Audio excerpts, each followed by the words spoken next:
Agad naman nung lumapit si Bagwis kay Dakila at inalalayan ulit ito. Tol, isa din ba yun sa kakayaan mo? Salita ni Dakila habang salubong ang mga mata. Ha?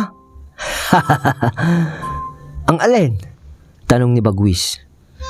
Tol, bakit dalawa ka? Sagot ni Dakila. Mga kabagis, umpisaan ng pagganahin ang ating mga imahinasyon sa paki ng subscribe button. Salamat!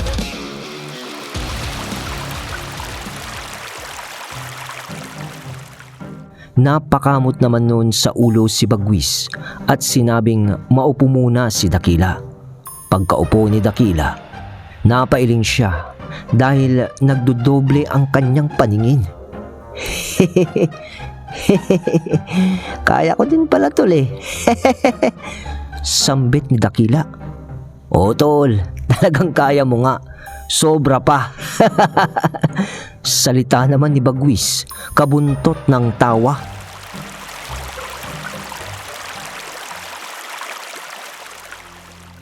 Makalipas ang ilang minuto, tumayo na si Dakila. Inaya na nito si Bagwis sapagkat kumakagat na ang dilim. Tol, mas mabuti siguro kung itatago natin ang pagkakakilanlan sa atin. Sapagkat kapag nakita tayo ng ating mga magulang, siguradong pipigilan nila tayo na makaalis ulit. Uwi ka ni Bagwis. Kaya naman tinakpan nila noon ang kanilang kalahating muka at tanging mga mata lang ang nakalabas.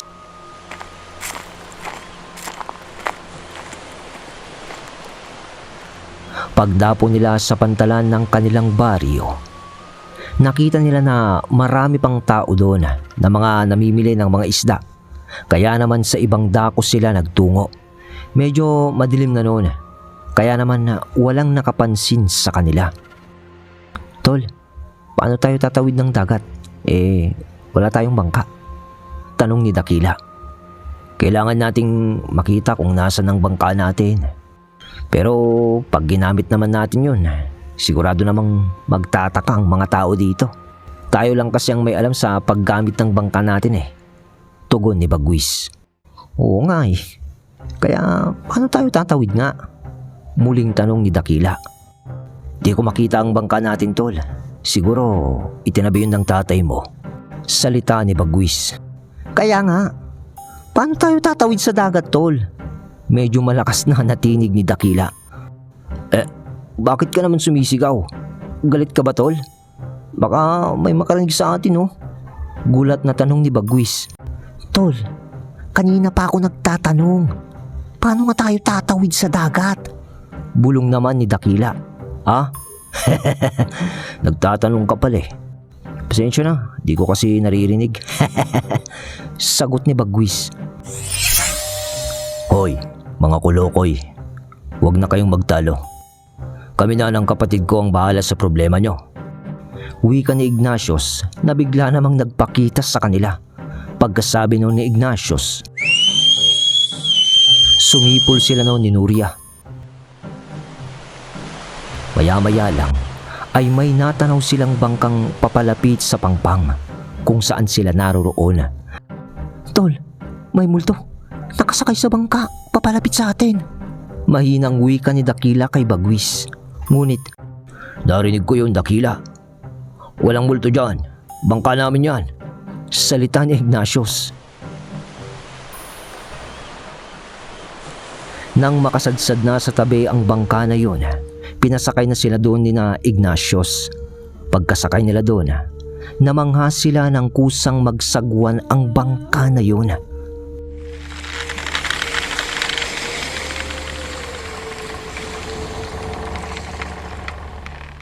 Makaraan ang ilang oras nilang paglalayag, narating na nila ang lugar kung nasaan ang teritoryo ng mga Magintara. Nagsiutlawan ang mga ulo ng mga yon nang sila ay mapadaan. May mga umaawit at meron namang nginingitaan lang sila. Makalipas pa ang ilang minuto, dumaong na sila sa isla na Apoyakal. Agad silang bumaba sa bangkano na at tinungo ang sentro ng isla. Mabilis lang sila nakarating doon dahil kay Ignatius at Nuria. Kaya kasi sila ng mga itong dalhin doon ng ilang segundo lamang. Sa harap ng dalawang malaking puno ng mimosa, pumasok na sila dung dalawa.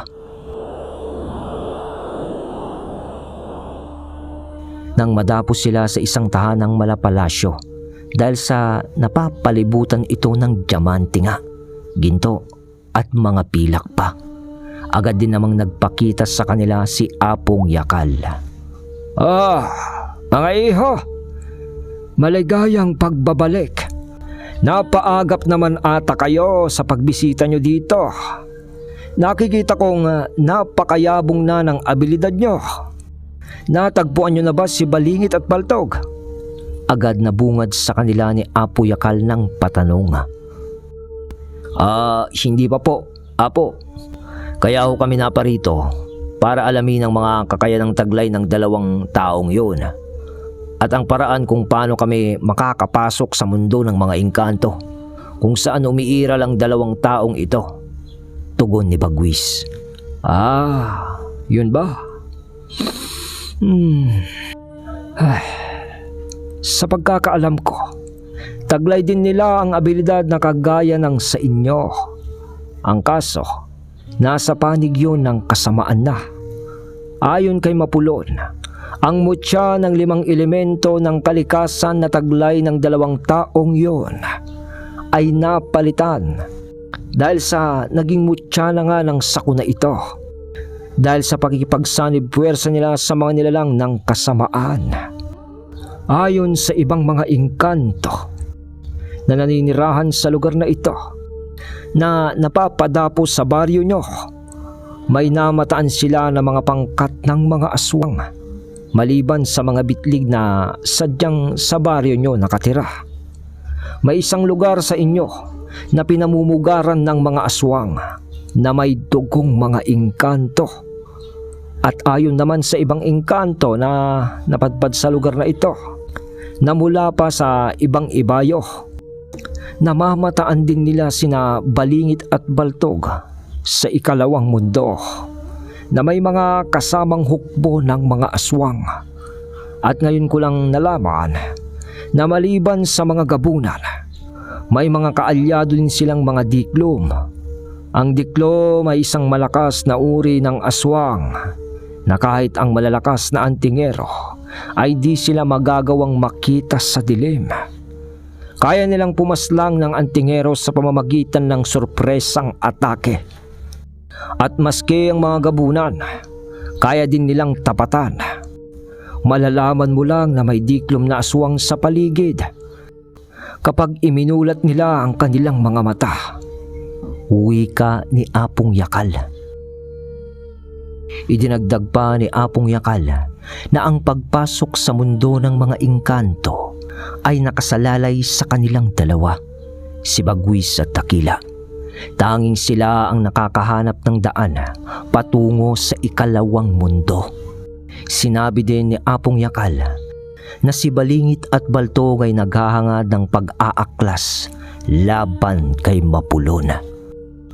At sa tingin din ni Apong Yakal na bumubuong muli ng hukbo ang dalawa, mga matataas na uri ng engkanto, aswang at iba pang mga nilalang. At di rin malayo na magtangan ang mga ito ng malalakas na orasyon mula sa kadiliman. Sa kanilang mga narinig mula sa matanda, nagkatinginan silang dalawa ng seryoso. Kung nag-uumpisa na silang tumipon ng mga aswang dito sa atin, kailangan na natin silang sawatain upang di na lumala pa ang sitwasyon. Kung ang mga ganad na sinasabi nyo ay nasa aming baryo, uunahin na namin ang mga ito. Wika ni Bagwis. Di ko kayo pipigilan sa nais nyo, mga iho. Basta ang akin lang, huwag niyong hayaang makatawag pa ng pansin ni Mapulon si Balingit at Baltog, sapagkat magkakaroon ng malakas na unos kapag nagkataong magkaharap kayo kasama ni Mapulon kontra kay Balingit at Baltog. Sagot ni Apong Yakal. Makakaasa ho kayo, Apo. Gagawin ho namin ang lahat para di makapaminsala pa sina Balingit at Baltog sa mundo ng mga tao. Paano ho? Lilisan na ho kami. Salita ni Bagwis. Sige. Gaya ng dati. Ipikit nyo ang inyong mga mata. Gamit ang ikalawang wisyo ni Apong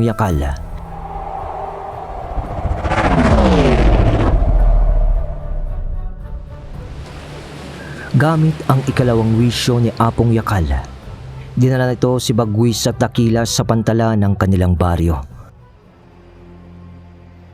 Ganun pa rin naman, nang madapos sila doon, marami pa ring tao doon ng sandaling yun. Binagtas nila ang daan noon patungo sa mga bahay nila. Ngunit di para bumisita, kundi para silipin lang at alamin ang sitwasyon ng kanilang mga magulang. Nakita naman nilang nasa maayos ang mga yun. Tol, alam kong nasa isip mo. Alam kong labis na ang pangungulila mo sa kanila. Ganun din ako. Pero kailangan nating masigurado ang seguridad ng ating baryo. Hahanapin muna natin ang lungga ng mga bitlig. Wala namang nabanggit na pag-atake sa mga tao si Apong Yakal na sangkot ang mga bitlig. Kaya naisip kong namumuhay lang sila ng tahimik dito sa ating baryo. Nagkataon lang siguro na nabulabog sila ng ating mga tangan. Kapag may alam sila tungkol sa mga ganad na namubugad dito sa atin, sa kanila natin ipapatapos ang mga yon. Pero kapag di umayon sa atin ang pagkakataon at pinakitaan nila tayo ng masama, tatapusin din natin sila. Uwi ka ni Bagwis kay Dakila. Oo tol, naiintindihan ko. Maikling tugo ni Dakila sa malungkot nitong tinig. Inakbayan naman siya noon ni Bagwis pagkatapos ay naglakad na sila. Hayaan mo tol, pag uwi natin sa ating mga pamilya, isasama na natin si Aryan at Luna. Papakasalan agad natin sila kahit puro isda ang handa. Nakangiting wika ni Bagwis na para bang pinapawi niya ang lungkot na nadarama ni Dakila. Talaga, tol? Sige. Siguradong isda ang handa natin, tol. Pag ikinasal tayo sa kanila. Parehas tayong malansa eh. Tsaka siguro iniyaw na baboy na sunog na buntot at ilong. Sagot ni Dakila na napangiti ng bahagya at konting hagik-gik nito. Matapos ng kanilang pag-uusap, naglakad na sila hanggang sa marating na nila ang malubak na kalsada. Dito tayo inatake ng mga bitlig na yun. Siguradong malapit lang sila sa lugar na ito. Salita ni Bagwis. Oo nga tol, tugon naman ni Dakila. Ignatius, Nuria, maaari niyo ba silang hanapin para sa amin? Dagdag pa nito na pakiusap sa dalawa nilang kasanggang maharlikang inkanto. Walang problema, tugon naman ni Nuria. Makalipas ang ilang oras, si Bagwis at Dakila noon ay pagala-gala din sa kanilang baryo. Sinusubukan naman nilang hanapin ang kuta ng mga ganad na aswang na sinasabi ni Apong Yakal. Hanggang sa madapo sila sa Camposanto ng kanilang baryo o sa sementeryo nga. Habang nililibot nila ang lugar mula sa malayo, may natanaw silang isang nilalang na hinuhukay ang isang puntod. May mga balbal din palang naninirahan dito. Uwi ka ni Bagwis. Ngunit nagulat silang dalawa nang namataan din nila ang isang nilalang na marahang nilalapitan ang balbal mula sa likuran nito. Lumulutang ang nilalang na yun sa ere. Ayon sa kanilang paglalarawan, mukha yung bangkay na butot balat ang pangangatawan. May mahahabang kamay na may matutulis na kuko. Sa unang tingin, mapagkakamalan mo yung multo. Ayon sa kanila. Ngunit nang atakihin nito ang balbal na kaagarang itinarak sa likuran noon ang kuko nito, kasabay ng pagsakmal sa liig, nasabi nilang isang uri din yun ng aswang. Ngunit ang ipinagtataka nila, bakit kumakain ito ng kapwa niya aswang? Yung balbal nga. Nang mapatumba ng nilalang na yun ang balbal, kasunod noon ang pagsisilabasan pa ng mga nilalang na iisa ang itsura. Kung susumahin nila ang bilang ng mga yun, aabot ng 30 ang bilang ng mga ito. Dahil sa pagsisilabasan ng mga yun, nagkubli silang dalawa sa isang nicho. Pinagmasdan nila noon ang gagawin ng mga yun sa katawan ng balbal. Maya-maya pa, namataan nilang pinagkakaguluhan ng mga yun ang katawan ng balbal. Hinihiwag-hiwag ito at kinakain, hanggang sa tanging buto na lang ang natira.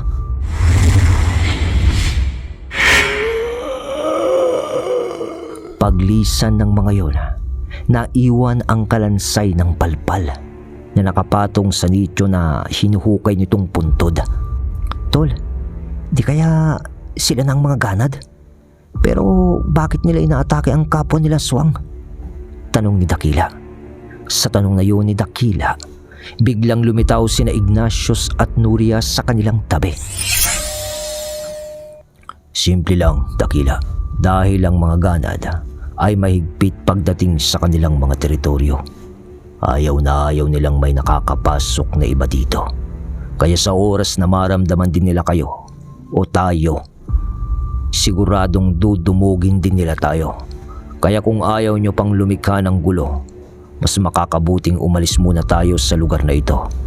At siya nga pala, natagpuan na namin ang teritoryo ng mga bitlig. May isang kuweba malapit sa baryo nyo na napaglumaan na ng panahon sa parting kanluran. Doon sila naninirahan at doon din nila siguro iniiwan ang kalahati ng kanilang katawan sa tuwing sila ay nagpapalit anyo bilang mga manananggal. Ganun ba? Salamat Ignatius at Nuria. Tara tol, umalis muna tayo dito. Sa teritoryo naman ng mga bitlig tayo tutungo. Tugon ni Bagwis. Tara tol, tara.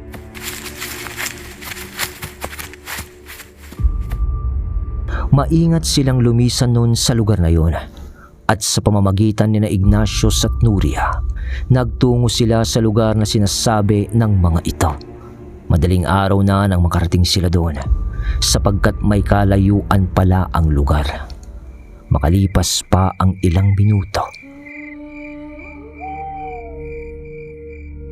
nakarating na sila sa masukal na lugar. At doon ay nakita nila ang nakaumbok na lupa na halos kasing taas ng isang maliit na bahay. Nandito na tayo, Bagwis, Dakila. Sa gilid ng mga nakaumbok na lupa na yan, nandun ang daan. Salita ni Ignatius. Nang tunguhin nila ang kabilang gilid ng nakaumbok ng lupang yun, nakita nila ang malaking butas doon. At nang silipin nila ito sa kabila ng dilim ng loob noon, nakita nila ang pababa nitong daan. At nang pasukin nila yun, tumambad sa kanila ang malawak na loob nito.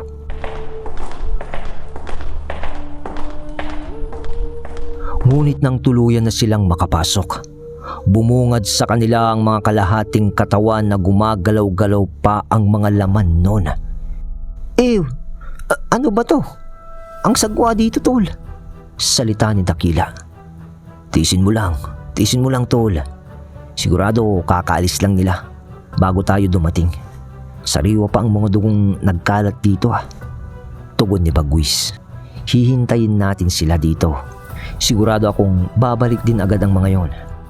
Dagdag pa niya.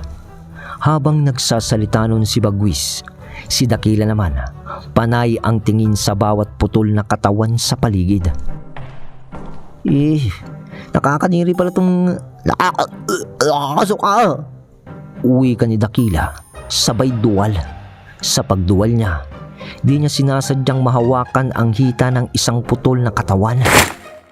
Napatalon siya noon sa biglang gulat nang umatras mula sa kanya ang kalahating katawan. Tol, gumagalaw. Yung putol na katawan. Sigaw ni Dakila habang umaatras ng nakaupo. Ano ka ba naman, tol? Ngayon ka pa ba natatakot sa putol na katawan pa? Salita ni Bagwis na kasama ni Ignatius at Nuria na tumatawa. Ngunit bigla silang naalarma nang makarinig sila ng huni ng mga bitlig.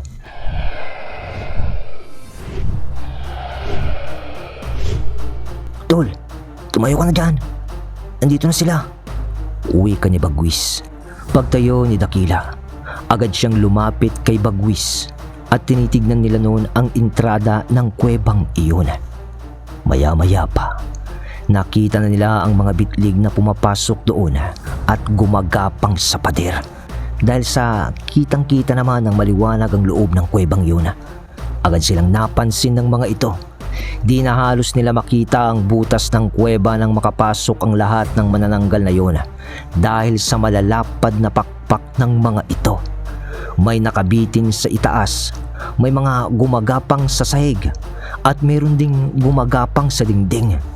Napansin din nila ang dala ng iba sa mga yun na mga patay na nilalang. At ano naman ang ginagawa ng mga kaaway sa aming lungga? Napakalakas ng loob niyong pumasok dito! Uwi ka ng isang bitlig na gumagapang sa lupa. Bago ko sagutin ang tanong mo, sagutin mo muna ang itatanong ko. Ano yung mga bitbit nyo? Pumapatay ba kayo ng mga tao? Tanong ni Bagwis. Tao? Pumapatay? Tahimik kaming naninirahan dito sa baryo at ayaw naming magkaroon ng hidwaan sa mga tao. Ang mga nilalang na nakikita nyo ay ang mga pangahas na ibang uri ng aswang na gustong maghari-harian dito sa ating lugar. Ngayon, naibigay ko na ang nais mong malaman. Ang tanong ko naman ang nais kong sagutin mo. Salita ng bitlig. Ganun ba? Mabuti naman kung ganun. Kasi kung mga tao yan, ililibing na namin kayo mismo dito sa lungga nyo. Tugon ni Bagwis. Pero di kami naparito para makipag-away. May nais lang kaming hilingin sa inyo. Pero kung di nyo kami mapagbibigyan at magmamatigas kayo, wala na kaming ibang mapagpipilian. Uwi ka ni Bagwis. Huwag mo kaming takutin, binata. Nakahanda kami kahit anong oras nyo gusto na tayo ay maglaban o magtuos. Pero ano ba yung nais nyo? Maaari ba naming malaman o marinig? Sagot ng bitlig. Nagkatinginan muna noon si Bagwis at Dakila bago magsalita si Dakila ng nalaman naming may ibang lahi ng aswang na palihim na namubugad dito sa ating baryo at marahil ay di nyo pa sila natutunugan. Nais naming lupigin nyo sila para sa kapakanan ng mga naninirahang tao dito sa baryo. At ibibigay ko na sa inyo ang impormasyon. Namumugad sila sa sementeryo, malapit sa ating baryo. At marami din sila, gaya nyo. Salita ni Dakila. At paano mo naman nasisigurado na susunod kami sa nais nyo, mga tingero? Sagot ng bitlig. Bakit? Nais nyo bang kayo ang pumatay sa kanila? O baka sila ang gusto nyong pumatay sa inyo? Nakita namin ni Bagwis na kumakain ng mga yon ng isang balbal. Kaya nasisigurado naming pati ang mga kagaya nyo ay kagaya din nila na kakainin. Uwi ka ni Dakila. Bakit? Ano bang klase ng mga aswang ang sinasabi nyo, mga bata? Tanong ng bitlig. Ganad na mga aswang na may dugo ng mga engkanto. Tugon ni Bagwis.